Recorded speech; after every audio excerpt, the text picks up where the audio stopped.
Ahoy!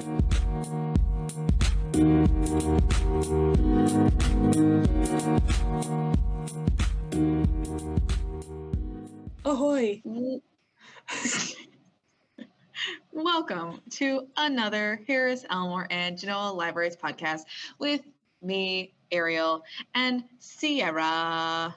That'd be me. We're Hello. here.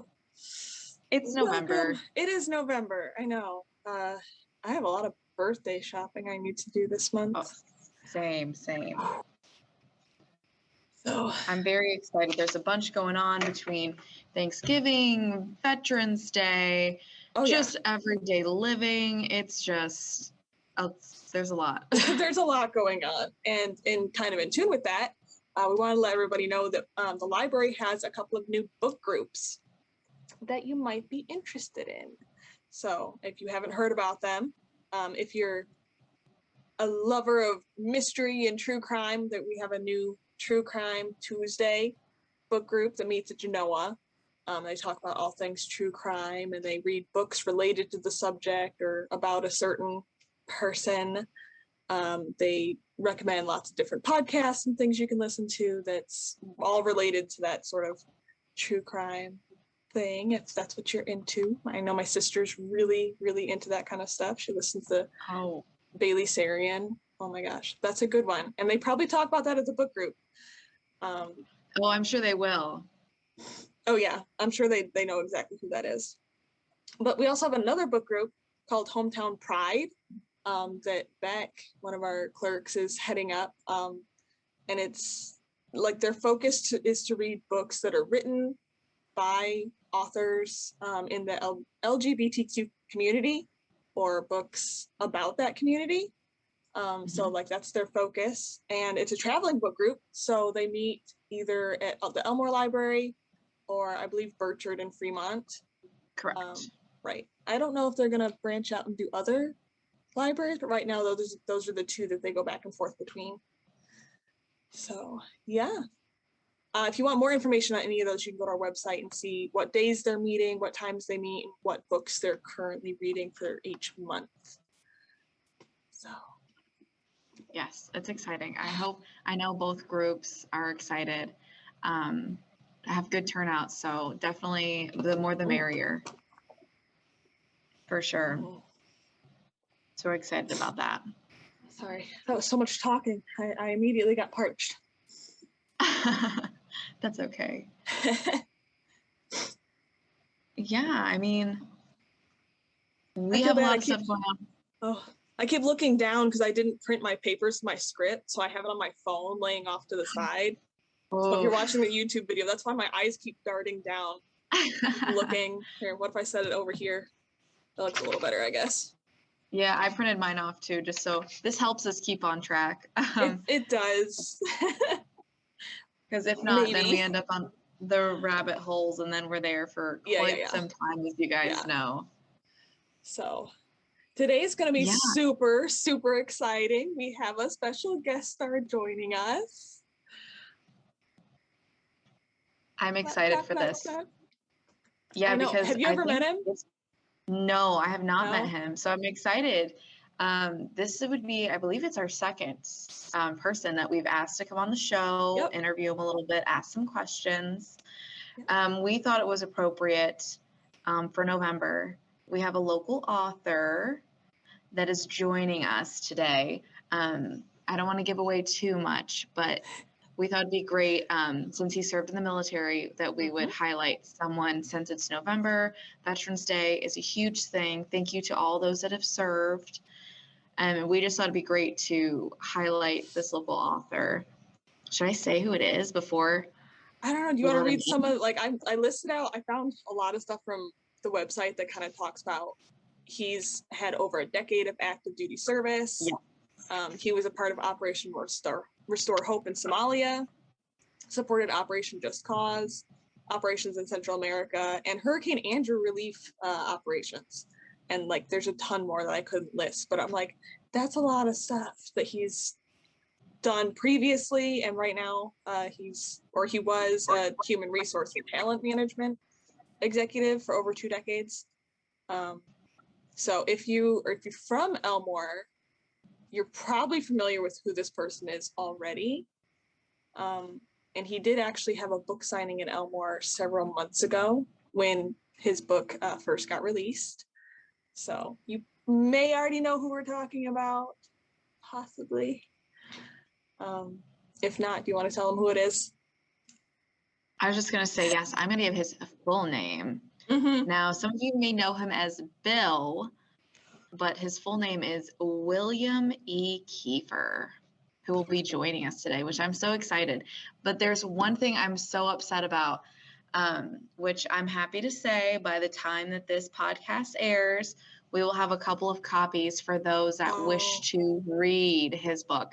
Because I was like, I'm going to read it before, and I couldn't, Amazon wasn't going to make it in time for me to buy it. So I was like, so I made sure that I have a couple of books that are going to be here, at least at Genoa. I know Elmore has one copy. We have one copy. Yeah, we had on display for quite a while. So the book we're talking about is called Military Career Transitions, Insight from the Employer Side of the Desk. I just blanked out on what else to say about that. So it's, I'm not going to say too much because I will like Bill to share a little bit more. Yeah, explain what his book is and everything.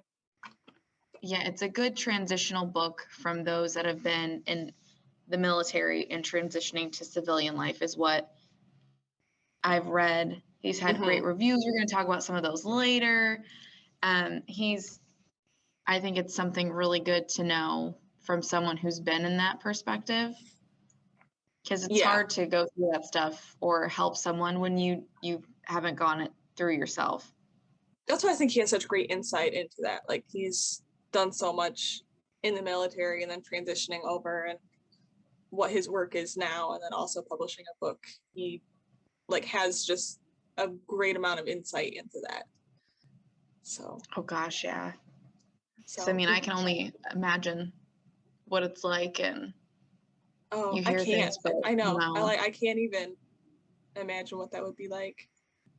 But he'll be here in a little bit. I had emailed him a while ago and asked him if he would be on the podcast. I actually talked to him personally too, because he frequents the Elmore Library.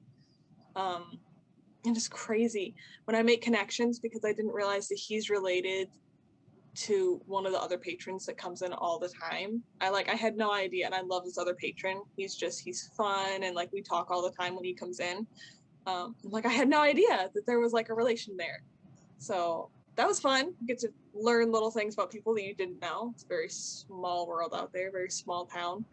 So that was cool. But I asked him if he would be on the podcast, and he was just so excited, because he loves getting to talk about his work and his book, and just the influence of small town and local author, stuff like that. So I think it's really cool. And he was really excited. I emailed him yesterday, and I'm like, don't forget, it's tomorrow. I'm going to send you a link in the morning to the Zoom meeting. And he's like, I can't wait. So I think he's more excited than we are. That's so great, though. I love doing stuff like this. I know when I was at another library, I worked with one of the Tuskegee Airmen when he wrote. No way. Yeah, Dr. Harold Brown. I was able to speak with him and let him give a presentation. He had Keep Your Airspeed Up. Right. And it was just, oh my gosh, great turnout. People were so excited. He signed the book. It was just awesome.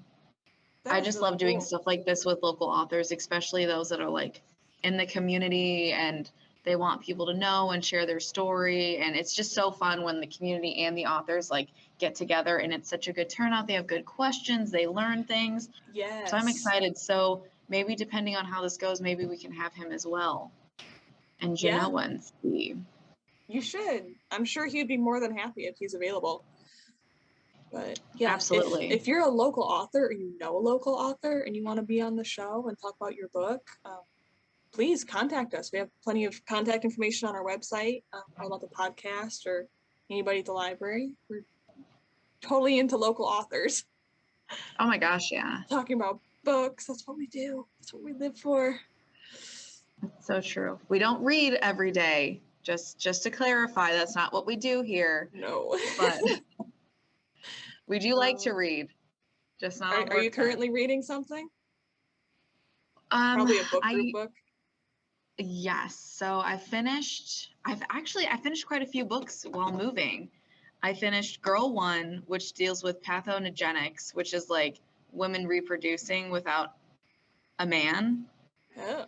It was really interesting. Like, it was a work of fiction, but I was like, oh, I'll give it a shot, because somehow when they reproduce by themselves, like, these girls got superpowers. So they're like, it was interesting. Huh. It kept my attention. Then I read one of the Small Town Pride books, Bathhouse. It's a psychological thriller. That one was good. And now I'm starting to read Murder at the Book Group for the Genoa Evening Book Group. And so then, since I have like 2 more weeks till my own book group, then after I finish the other one, I'm going to read Wild. Finish that. Oh, I hear that one's really good. The Wild? Yeah. I hope it's good, because the book we read before, The Searcher, was also dealing with trails and being like in the country. So I'm hoping they're not too similar. Oh, yeah. You guys are just going on the same similar theme there. No. I have like 3 books started, because I got halfway through one, and for some reason, it's a good book, but like my brain was just not into it at that point. So I started, I know, and I want to finish it. It's just sitting there. But I'm like, I need something I can like read really quick and get me better into it. So absolutely, I started, I think it's called Monsters of Men, and it's the 3rd in the Chaos Walking series. Ooh. And then I love that series. It's so good. I highly recommend it. Have you? Oh, sorry. I'm also listening to an audiobook, so I'm trying to listen to it. I'm halfway through the 45. The Stephen King it? Yeah, it's 45 hours long, and I'm halfway through. 45 hours. 45 hours. Dear I know. God. I know.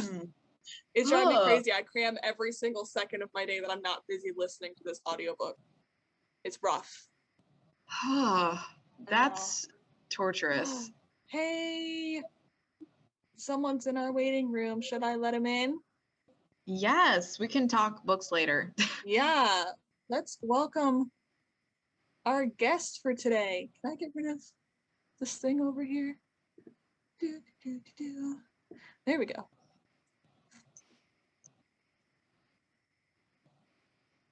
We'll give him a minute to get his audio on. Buffering in. That's always I know when I was in grad school, everything was online, and that was the most like annoying part, was just sitting there waiting for everything to load up, because everybody's like, welcome Bobby, welcome Susie, and then you're just awkwardly waiting for everything to turn on. Right. I feel that. That's a big thing. Welcome. Hey, good morning. How y'all doing? Love it. We're doing great. Good. I love you have a picture of your book right next to you. That's awesome. I got a picture. I got an extra copy. I can really cheese it up here. Right. That's what Ariel was just saying. She purchased a couple copies for over at Genoa. So we've got more coming in. We'll have extras in circulation for everybody. Awesome. No, I'm excited about that. That's cool. Yeah, we're excited to have you here.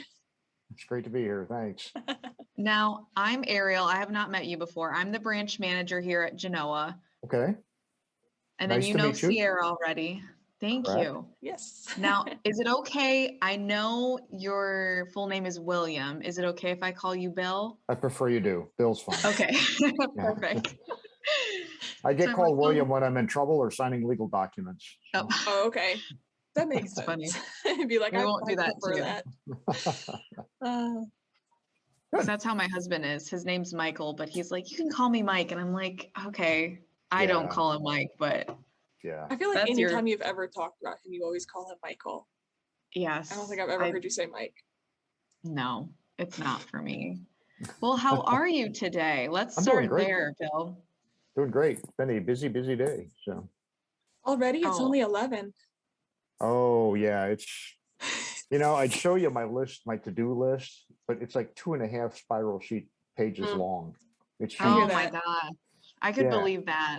Yes. Some of it's, more cumbersome than others. Some of it's just easy little things, but right. Yeah. That's me. I know, like, after we finish the podcast and everything. I don't work until this evening, so I'm gonna like cram all of my errands and stuff right into that space between. Yeah, that's what I did this morning. And I realized, for those that don't know, we're recording on Columbus Day or Indigenous People Day. And I went to the bank, forgetting that it was closed today. Closed. I was like, oh, okay. Yep. At least you weren't that far from work, right? Yes. Now I think we should get started if you're ready, Bill, now that we warmed up a little bit. I'm ready. I think this is my 22nd podcast guest spot. So see, my gosh, he's so ready. And we mentioned right before you got on here, you're only our second guest. Oh, awesome. Well, I'm honored to be so early in the queue here. Yeah, we're happy Absolutely to have you here. So we got a few questions.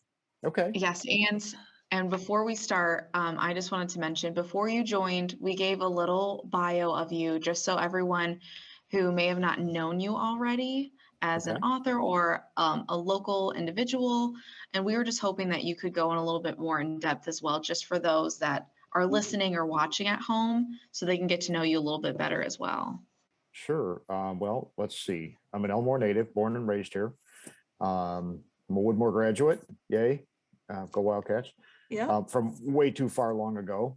I did all kinds of stuff. I tried everything in high school, so it was cool. I wrestled, I ran track, I was in the band, I was in the plays, I was in the Latin club. I tried everything. Wow. So, what did you play in band? I played the tuba and the cornet. And brass. Now here's something that not too many people can say. My senior year, I was the outstanding marching bandsman. I got a big old trophy still in my attic. It's seriously. Yeah, that's amazing. Yeah. I always ask people when they say they're in band, because I was low brass, I was trombone, so I always have to ask to see where we stand together. Yeah, and it was interesting, and I always wanted to try and do a whole bunch of different things.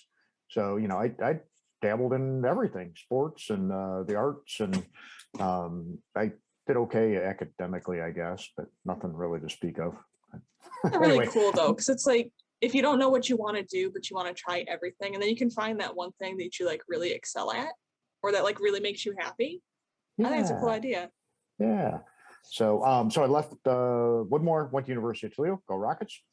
And while I was there, I went through the ROTC program, got a commission as an Army officer, and then spent the next roughly 12 years as an Army officer. Got out and did some interesting things around the world. And about the 12-year mark, I had a little change in family circumstance. And while I was on a promotion list, I resigned my commission to come home. And that started a civilian career that spanned roughly 22 years in corporate America, where I was a senior executive with large, complex global companies focused on HR and talent management.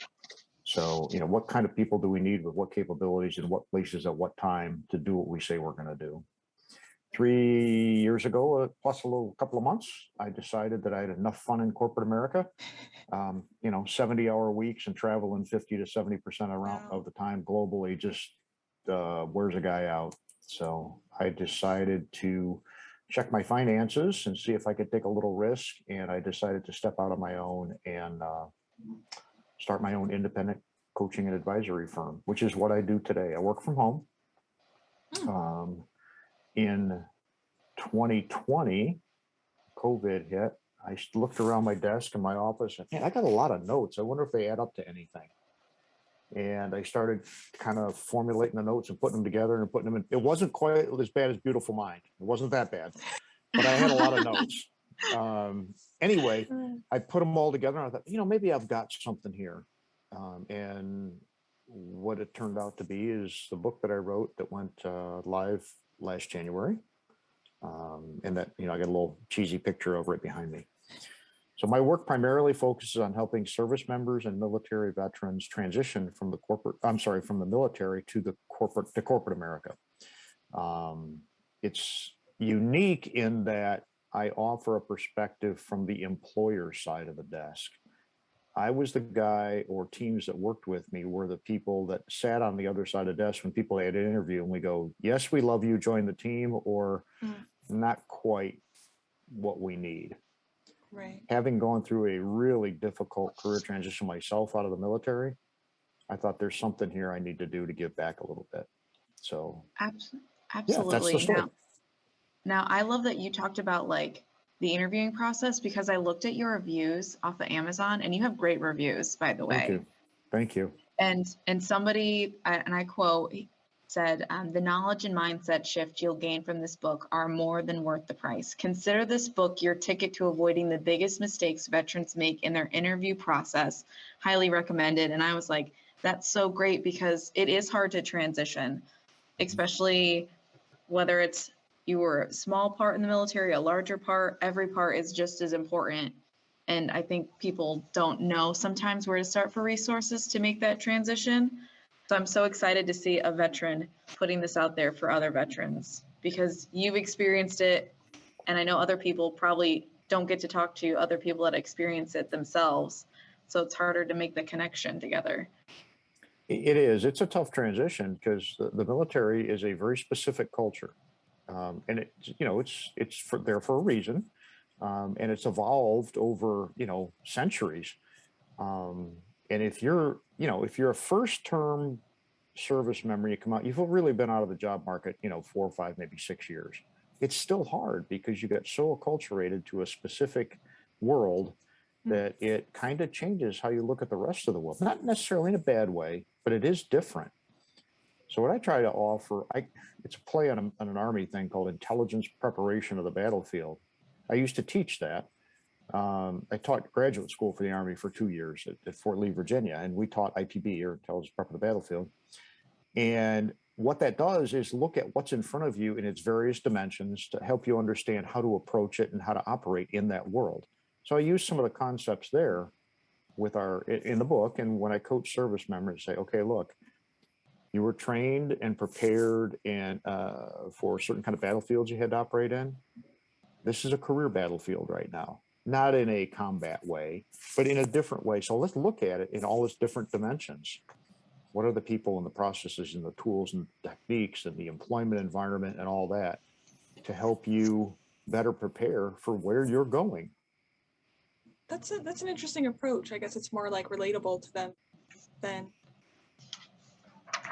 It is. And the folks, I work with civilians too that do career transition. And what's important for people to remember is when you're in a career transition, you come with a history, but you also come with a history that has positive tools and attributes and capabilities that if you can understand how to use them in this new environment, to help you be successful there too. Right. A hammer is a hammer, and a screwdriver is a screwdriver, and a wrench is a wrench. But if you're building a house or a barn or a shed or a big corporate headquarters, a hammer is still a hammer. A screwdriver is still you just got to learn how to use it for the task in front of you. So, anyway. Absolutely, applying what you know. Yeah. Mm-hmm. I think it's funny that one of the first questions I had written was like, what gave you the idea to write this book? But then I thought it was interesting that you said you were just looking around your desk and saw like all the papers and things. So I guess a better question would be like, did you ever see yourself as a writer or writing something like this? I've always wanted to write a book. Okay. So I don't know if you saw on my LinkedIn or anywhere else, I did a TEDx in 2017. Yes, I did see that. And they call it Investing in the Middle. I've been writing that book for 30 years and I've never written. Okay. And I've got, pages and pages and pages of stuff, but it never turned into a book. It turned into a TEDx, which was kind of cool. I never really thought I'd write this book. And, honestly, despite all of the difficulties and challenges related to COVID, had things not slowed down, I might not have ever written this book. Right. Because, my business, like so many, was impacted. And I thought, okay, well, what am I doing here? I got to do something to stay busy. And I started looking at things going, you know what? There's a story to be told here to help others. And, it's just, I'm not, I like money, so maybe I can sell a book here too. I love that. Own that. I think that's great, because there were so many people that were like, oh, I didn't do much. Or there were some people that just went go-getter, full throttle. And I just think that's so great, because when are you going to have that opportunity to do it again? Right. Mhm. Yeah. Yeah. Now, did you take the whole COVID? So like from beginning to end to write your process, or how long it took you to write the book is what I should say. Okay. So depending, go ahead.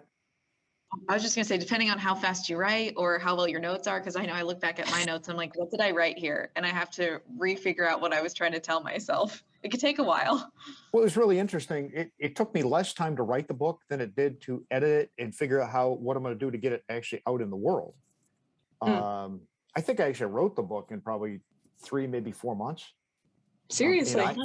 I had it like substantially done.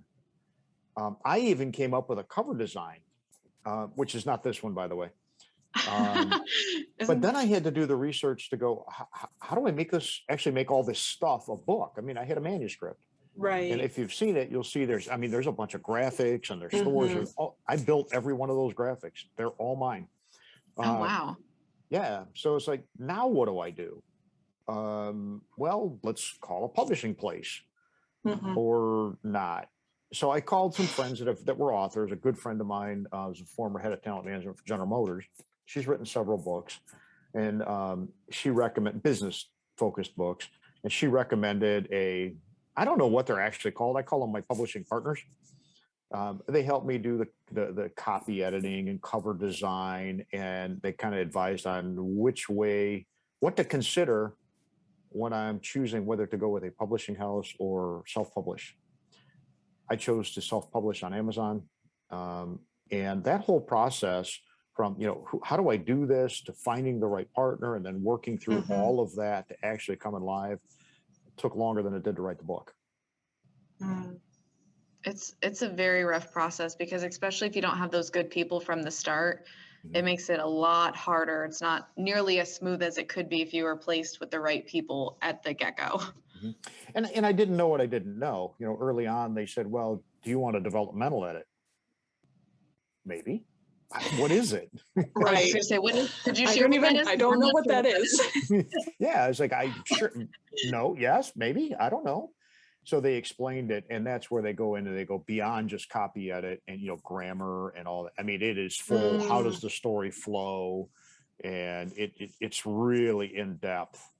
My words, not theirs, but it's kind of like I think a half a step short of having a ghostwriter or something. I mean, they really get into things way beyond what I was looking for. Because my book's written pretty simply. I mean, it's 151 separate insights. Here's the insight. Here's a little story. Maybe there's a description and a graphic to it. Some are longer than others.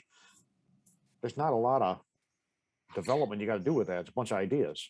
Right. So I opted not to do that. The other thing I found is that with copy editing, the grammar stuff, different people have different opinions of what proper English is.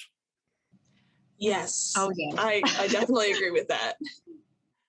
I had interesting times with commas and semicolons. I didn't think it'd be that hard. It is, though. If it was easy, everybody would do it, right? There you go.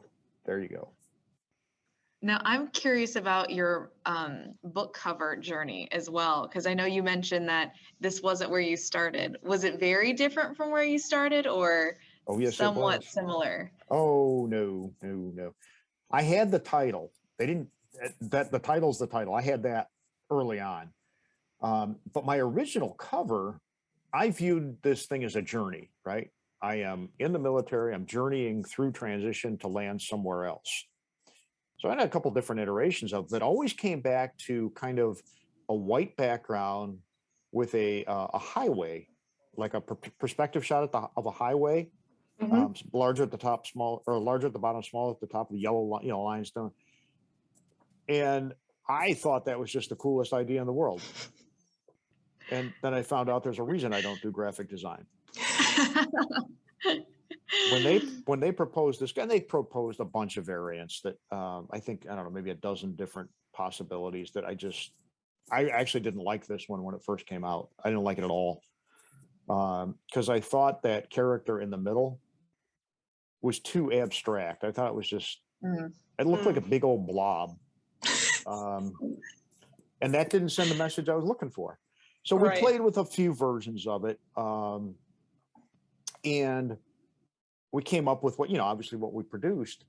And it's interesting because a lot of the comments I get is that ominous person sitting at the desk with his hand or head in his hand is exactly what we feel like we're talking to when we go to interviews. Mm-hmm. So I love that. I'm really happy with it. And I think it kind of picks up a Mad Men vibe too, which, I'm a product of, I was born in the 60s, so I'm thinking that's kind of cool. I also like, though, I know you said you didn't like that kind of shape. I mean, I won't say shapeless, but faceless sort of illustration. I like that though because of the simplicity of it. Like you have the full idea of it without it being like overly detailed or anything. And I like the colors of got the red and the blue. I don't know. It just fits. No, thank you. I appreciate that. I appreciate that. The other bits that were, little things that I never thought, they're like, well, what kind of font do you have? We must have played with 6 different kind of fonts just for the cover. Fonts are the fun, top part, but the title matched the subtitle, and oh man. Oh, I'm glad you went through that journey so you could share it with us versus the other way. Because I know when we make flyers, it's not nearly as aggressive as a book. 900 different fonts before I find the one I want, and we only hang it up for 3 weeks and then we take it down.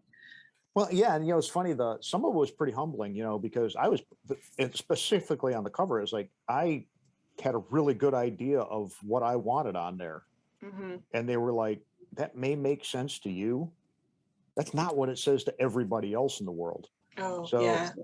I knew what I meant, but the rest of the world apparently wasn't going to get it. So I had to humble myself a little bit and go, "Okay, these folks do this for a living," and boy, am I glad I did. It's hard taking, I think, criticism. Can be. Just because like you said, what you wanted to do it, and then someone tells you, oh, that might not be the best thing. You might want to reconsider. Well, one of the lines in the book somewhere in there, it's I tell this to folks that are interviewing or starting a new job, but I tell folks, don't come in and be so aggressive about everything you're going to fix, because it might come off like you're calling their baby ugly. Yep. And it's similar with, writing the book. I'm dealing with what I call my publishing partners, and they're telling me, well, this isn't that good. Well, you're calling my baby ugly. Come on. Right. Yeah. Hopefully they delivered a little bit more gently, is what I tell people. They did. Yeah. It's hard. I feel that though, where it's like, I get so proud of something I made or created. I'm like, oh, look at it. And people are like, well, it doesn't look as good to me as it did to you. And I don't want to say crushing, but it's kind of discouraging. But it can also be really helpful after you realize like, oh, they were just trying to help me and I can fix it and make it look better. So, there's power and strength in that kind of feedback, and the ability to take the feedback well. That's what I struggle with, is taking Part the of growth. feedback well. Yeah. Yeah. Now, I have a question for you, Bill, about when you transitioned from military to civilian. Did you have enough resources? Are there any resources you may recommend for other veterans who may be starting to make that transition that you wish you would have known about, or something that you really liked? So I transitioned out in 1997. So it's 24 years ago now. LinkedIn didn't exist. Indeed didn't exist. Monster none of that existed, right? So when I got out with relatively short notice. A change in family circumstance that kind of expedited my career path here. But I didn't know what I didn't know. And I didn't know how to do what I needed to do. And I didn't know where to go to figure it out. And that was scary. The Department of Defense, jointly with Department of Labor, runs a program called TAP, Transition Assistance Program. And it's not that good. They're trying to cover a lot of stuff in a short period of time. People kind of get fed with a fire hose. And it tends to talk about, I call it technical, tactical stuff.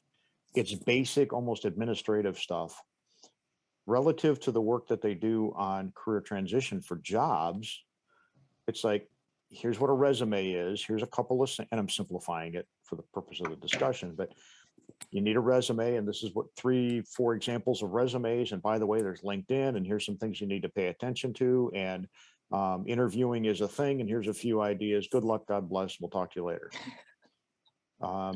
That's not necessarily preparing people well. Now, they do have in their package of materials links to great things, but it's not presented. It's offered to you, and you can use it or not. So it really is, and that's a unique difference for military veterans from any branch of service. One of the biggest challenges veterans have is that they're leaving an organization where training and development and preparation of people is core to who they are. And it always has been. You know, I've been running talent management functions in large companies for, you know, the better part of 25 years.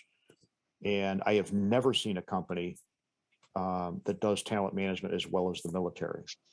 You know, if you start here, you know, you can go here, here, or here. And if you want to move to the top, this is how you get there. And here's the experiences you have and the schooling you have. And here's the processes by which the organization shepherds you through all that. Mm-hmm. That doesn't exist in the civilian world to any similar degree. So not only are our veteran service members and veterans coming out into a whole new world, they're leaving a world where they didn't really have to attend too much to their career. Mm-hmm. And they're left not well armed to understand how do I do it? What do I do and how do I do it? So that's a really long answer. I would say probably the best thing I wish I had was this book.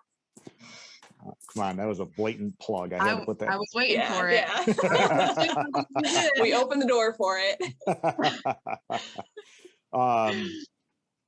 TAP is better now than it was when I went through. So I wish that was there. The other thing is I wish there had been more groups like me, individuals like me. They didn't. There's over 40,000 registered nonprofits that allege to help veterans in transition. That's a great thing. But it's only great if you know they exist and have some way to figure out how to get a hold of them and what they do. Absolutely. And that's the hard part right now. So long answer, but a great question. So do you have any like plans to partner with any of those groups to like help more widely distribute your book to veterans coming out of the military? I do. Tell us about that. So recently I did a podcast. It's called A More Elite Podcast with a guy named Tony Main. Tony Main is the head of several different groups, but one of which is called Gallant Few Rangers. They are a transition support nonprofit specifically for the Army's Ranger Regiment, which is all special forces guys, right? Okay. Well, the Rangers are special operations. That's not all of them. I'm not saying this well. Anyway, 75th Ranger Regiment and Gallant Few Rangers. Tony Main reached out to me and announced on the podcast that he would be making my book available to everyone that goes through his program. Wow. Oh, wow. That's and great. Subsequently called me afterwards with a really big order for books. That's amazing. Thank you. Congratulations. Yeah, I was going to say that's huge. Yeah, I'm pretty excited about that. In fact, before you called, I was working out some terms and conditions about how we might work together to do some things with them. Right. I think you all know I'm a coach and part of the coach advisory board for the Honor Foundation. Yes, I was actually going to ask you about that too. Okay. That's a group that was founded by the Navy SEAL Foundation, and all they do is career transition work for special operators, not just Rangers. They do SEALs, Green Berets, Rangers, Air Force Pararescue, Marine Raiders, the whole bunch. We're talking about some of the stuff that I have in the book is weaving its way into their conversations, which is good. Yeah. And of course, when I'm coaching those folks, I weave in some of my stuff with that also. There are a number of other groups that I'm similarly getting situated with, but I don't want to jinx them by bringing them up right now. But the short answer to your plan is yes, I'm working with a number of different groups to try and get the book out there further, because I think there's real value for others. Now, I did something interesting the other day along these lines. Fort Lee, Virginia, is where I taught back in the day for a couple of years. Their TAP advisor set up a separate live webinar, voluntary, for folks that are ready to transition. And my book and my insights was the content for that thing. It went really, really well. So I'm trying to do a whole bunch of different things to get the word out. Yeah, that's great. And I hope this podcast helps. Me too. We've found that anytime we have like a guest star or we talk about local history are the times that our views are like way up. They love it when we have someone on the show. So we're really hopeful to get the word out there. Yes, great. We're very thankful you said yes too. Well, and I appreciate the opportunity. I mean, this is so cool to be able to do this kind of in my hometown. This is awesome. Yeah, I mean, we'll have to do a book signing or something someday too. Okay, I'm in. Let me know when you want to do that. Yeah, I mean, we'll figure out some dates.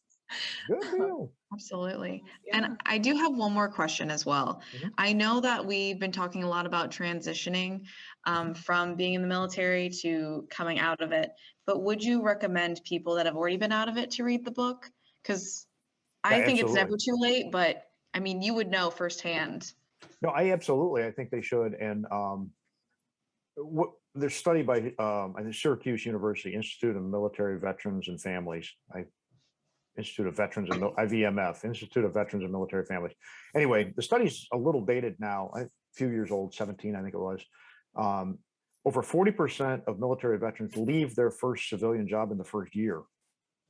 Over 80% leave in 2 years. Now, those sound like tragic numbers. And, certainly no employer wants that to happen, and nobody wants to be looking for a new job a year after you're in. Right. Much of that's attributed to the fact that the veterans, service members left, they took these jobs, found these jobs, and they didn't really know what the jobs were. They didn't really know what they were bringing to bear, and they didn't really know what they want. So they take something that seems good, but they really didn't understand what it was. The employers aren't maybe necessarily sure about how to deal with veterans in some cases, which is not, honestly, if you just do simple, basic leadership things right, you're going to be fine. But sometimes that's a challenge. So yes, veterans, I think, should read it. I've got a couple other streams of work going on, maybe future editions. I got connected with some NFL players who were interested in this book and go, you know what? Let's talk about whether or not this might apply and how we might take your lessons and apply it to the NFL. I had a call with them last week, and it was like, wait a minute, this is cool. They're both very specific populations. The military is very specific. The NFL is very specific. They both are populated with people who do something that only a small portion of the population does. Only 1% of the military of the civilian population now joins any branch of military. Only 1%. Now, I think the percentage is much smaller for those folks that make it to the NFL. Right. But the logic is the same. At some point, they take off the uniform, whether it's a military uniform or a football uniform, and now they find themselves having to do something else. And unless they're well prepared, they can kind of stumble because they don't know what they don't know, and they don't know how to learn it, and they don't know how to do whatever it is they need to do. So interesting discussions there. Yeah, I hadn't really even thought about that, but you're right. And I like how your book can be like more versatile that way, where like a lot of people can get help from it or insight from it. I've had a number of recruiting firms, mostly small boutique type firms and individual executive recruiters get hold of me going, anybody in career transition could benefit from this, civilian or otherwise. Some folks won't read it because, the title is military. They'll just go, okay, that's not for me. So I'm thinking about a civilian version. I'm thinking of 3 other versions, the NFL version, a civilian version, because most all the lessons are transferable, Right. And then I've actually been approached by a gentleman who works with police and first responders to do a police and first responder version. So who knows? I could start filling your shelves up. Hey, that's exciting. Yeah, that is exciting. That you have so many ideas. Yeah, that's how I get all the notes on my desk, you see. No, I think it's a great idea for sure. And we'd be happy to have more books on our shelves like that. Absolutely. People really goes out and help people. Mm-hmm. That's what I was just going to say.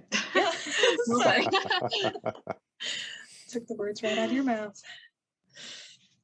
So. Now, something I also wanted to share with everybody who's listening, we're going to have links to Amazon page for his book. We're going to have it to his website. That way, if you guys want to learn a little bit more, interested of services, anything else he might have cooking up. I also know there's a blog that you have on your website. I looked at that too. Yeah, that's not super current. I need to get a little bit better with that. It's hard to keep up a blog. Well, it's hard to keep up with that. And I do most of my, in fact, I do all of my work through word of mouth and through LinkedIn. I am very active on LinkedIn, and it takes time. Yeah. Yeah. Oh gosh, yeah. There's only so much time in a day too, because you have to take a little minute for yourself. Just decompress. Which I think is so great. Yep. Well, and I'm a councilman in Elmore too, so that takes a little bit of time. So. Oh, that is true. That's awesome. I did not know that. Now, is there anything that you want to share with people who are listening or watching that you think they need to know that we have not covered today? Well, first, thank you. I think this is great that y'all are doing this, and I love seeing both branches of the library working together here. This is and I know you do that a lot, but it's cool to see you both here. I think probably the thing I'd like to share with people, if you think there's something you want to do, let's write a book or whatever, do it. I mean, just give it a shot. The great success doesn't come magically. It's somebody's got an idea and they decide, I'm going to give it a shot. And if you give it a shot and things get tough, stick with it. The things that are valued most are the hardest to get, right? Absolutely. And I'm just, that's how I'd want to wrap that up. You know what? Adversity comes to all of us, but if you got some idea, you can get there. Just got to do the work to get there. Yeah. I love that. That's good. I'm going to bring up this other review. Yeah. Since you were talking about this advice, because I think it's similar to what somebody left for you to read. Must read. Bill provides the recipe on how to best secure your next career to continue your life's mission. And they said, thanks, Bill, for this great resource born from your personal experience from both the military and from the HR business lenses. Thank you, from Kathy. Kathy's a great friend. Yeah. And she's an author herself, up in the Southeast Michigan area, and has co-written one book and wrote another, career planning kind of thing. So very cool. Cool. Yeah. And I also would like to thank you for your service. That's something I have not said yet today. So thank you for that. We should start out with that. Yeah. It is very appreciated. Thank you. I appreciate that. And we appreciate you coming out today, talking about your book. Yeah. You'll see our order from Amazon, I'm sure. Great. Maybe, I love that. Well, I think the book order, if it comes to Elmore first, I'll hold them behind the desk until I see Bill again, and then I'll make sure he signs them for you guys. Oh, these ones I had to buy directly from Amazon. Oh, so it's just coming to you. So I'll send it to you anyway, because we would love to have a signed copy. Oh, we made sure he signed our copy. Yep. Oh, glad to. No, I'd be honored to do that. So very cool. Yeah. This has been awesome, ladies. I really, really appreciate it. I think you're doing great stuff here. I think this was great too. I had just a good time just learning, hearing about all of your everything in your books. Absolutely. Ideas. And I think it's hard to give interviews just in general, because some people are so open and to easily talk with other people that they've either not known, just met. So I think that was, thank you for that, because sometimes it's very pulling teeth, but it was not that at all today. It was very smooth, very natural. Oh, yes. Well, y'all made it easy to do, so I appreciate that. Oh, good. Thank you. Do you want to stick around for, we have something we like to do at the end of all of our podcasts. It's called Word Scientist. So Okay. Yeah. one of our coworkers gives us a new word that we just look at, and then we have to decipher what we think it means. Okay. Its word origins. So this month is really kind of odd. It's Ken. It's just Ken. Ken. So it's not a name, it's an actual word that means something else, and we have to guess what that something else is. Can I phone a friend? No. Okay, This so is where let's we see. brainstorm. Ken. And he told me it's really interesting too, but he didn't have time to make a graphic for it. He likes to make a graphic that then we can go to and see like the origins. So he told me to look up like the dictionary version of it. So I'm going to say, you want me to guess? yeah. Absolutely.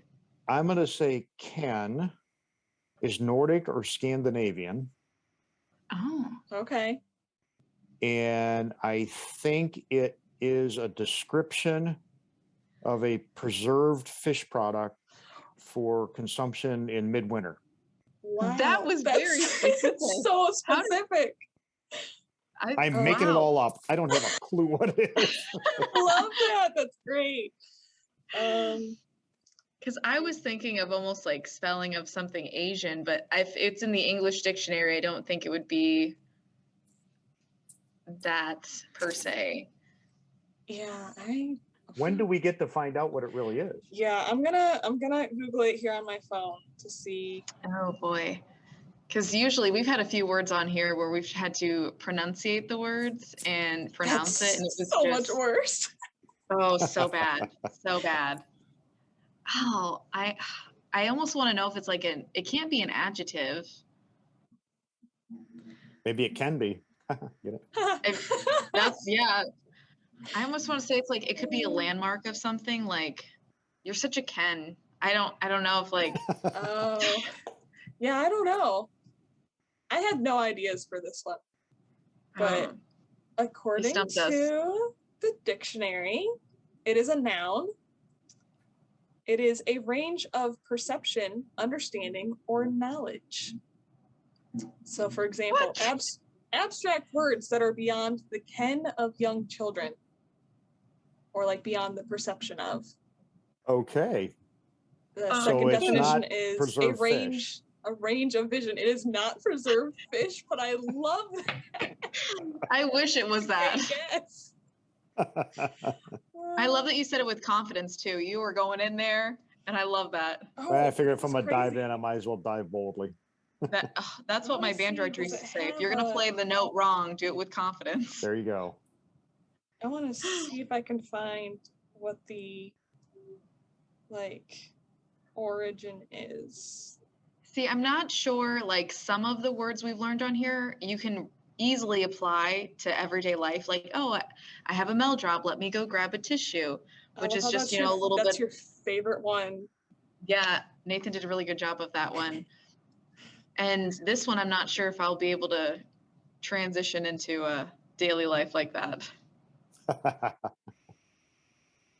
Okay, so I believe this is the same thing. So its origins are German and Old English. Oh, I was going to say German. Yeah. You're close. Yeah, Scandinavian, same difference. Dried fish. Wow, that was an interesting pick.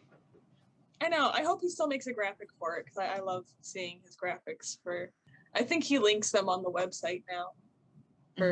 We've got like the podcast page. You can see the newest podcast and watch the old ones. I think he started linking the graphics for all of the word scientists that we do. So it's just fun. I think he was the one that kind of came up with that idea because he's very interested in like just the origins of weird words. Or it's like, there's so many interesting words that nobody uses, but we could use. I have a buddy of mine on LinkedIn. He's a retired JAG officer from the Army who now is an attorney for the VA. And he does this every now and again.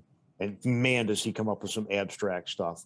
and he's got a very interesting way of writing about it. So he'll put the word out, and he actually defines it, and then he uses it. We have a little bit of fun with that. So I like that though. I wish I knew more big, interesting words. I feel like I would sound smarter if I actually knew how to say any of them. But I would concur. We used to, when I was growing up, we had a substitute teacher. She would come in and she would give us a full 8.5 by 11 sheet of different words that she was going to use throughout that class that day when she subbed. And she did. Every time I saw her, she had a new list and she used every outrageous word on that list in a sentence. And I was just so impressed. I wish I had that extensive of a vocabulary. Yeah, I was kind of blessed in that regard. My dad is a physician, so the medical practice in Elmore, my dad founded it with a guy, Dr. Ridenour, in the 50s. And Dad was a kind of a word guy, a language guy. He had studied Latin. I studied Latin in high school, but I wasn't very good at it. Oh my goodness. Yeah. But he would use big words around us and just to get us exposure to it. Right. So, and if I didn't understand something, he said, well, go look it up. So he kind of got us in that mindset of work. Then fast forward, one of my sons is he's an Army chaplain. And when he went through he started learning German in high school, triple majored in college down at Heidelberg in German theology and international studies. He did his third year at Heidelberg in Heidelberg, Germany. Oh, wow. Yeah. After he graduated, he went back for 2 years with crew, and then met his now wife, who's from Michigan, but she speaks French. So he's fluent German. Wow. She's fluent French. When he went through seminary, he had to learn enough Greek and Hebrew that he could translate writings from English to German to Hebrew to Greek and back and forth and all that. Oh, so they have gosh. 2 sons, and they're using all kinds of, they don't really get into the Greek and the Hebrew with the kids, but they speak a little bit of French and a little bit of German to get them exposed to different languages as they grow. So I feel like that's easier for like a kid to learn different languages, to have their parents be able to do both. Yeah. Not that my parents would ever need a second language, but I kind of wish that I had that growing up. Yeah, So I think wish I that's did really too. a cool thing. Having Latin as a root, I mean, I can get to almost any, Scandinavian word about fish, but Just not Ken. just didn't get that one. Anyway. That was great. I'm so glad that you stayed and participated with us for that word scientist. That was fun. Yeah, that was great. So we're going to definitely do more. Hopefully we'll have more local authors and things on in the future. Look forward to seeing more of Bill and different books that he's writing. You can see his books at both libraries soon. Genoa is getting their copies. More about the podcast and everything will be linked in the description and on our website. And yeah, thanks for watching and being a part of the show. Yes, thank you again. And we will see everyone later. Bye. Bye.